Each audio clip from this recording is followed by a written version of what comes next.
الرجيم بسم الله الرحمن الرحيم الحمد لله رب العالمين والصلاة والسلام على محمد وعلى آله وصحبه أجمعين أما بعد السلام عليكم ورحمة الله وبركاته.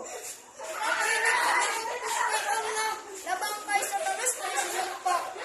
Alam ng Allah ang maraming ng ayun. Nawa ang pagpapala at kapayapaan ay sa pamamaraan ng Propeta Muhammad sallallahu alaihi wasallam. Sa kanyang pamilya, kanyang kasamahan at sa lahat ng tagasunod ng Propeta Muhammad sallallahu alaihi wasallam. Mga kapatid, ang isasalaysay ko sa inyo ang gano ba ang kahalagang kalaman. Ang kalaman ay obligado sa lahat ng Muslim.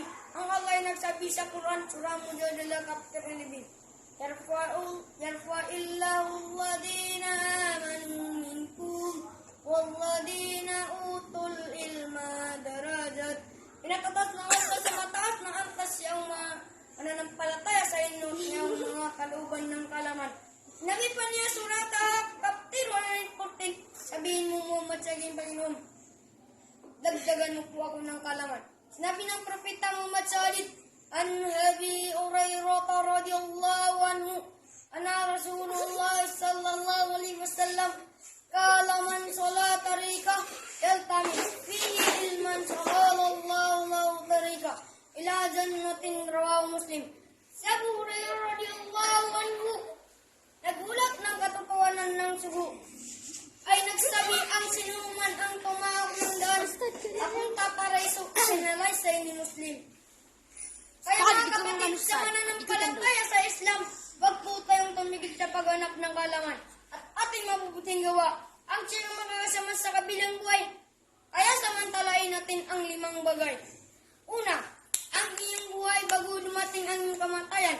Pangalawa, ang iyong kalusugan bago dumating ang iyong karamdaman. Pangatlo, ang iyong panahon wala ginawa bago dumating ang iyong pagkababalaan.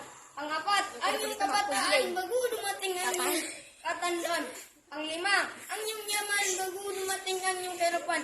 Ito ay kinuha sa isang Rasulullah sallallahu alaihi wasallam. Kaya bago pa man dumating ang ito ng subhanallah. Mga kapatid, sa mananampalataya nararapat na ang paghanap sa ating ng kalaman ay maging una sa lahat. Wa aqulu qawli hadha wa astaghfirullah li wa lakum.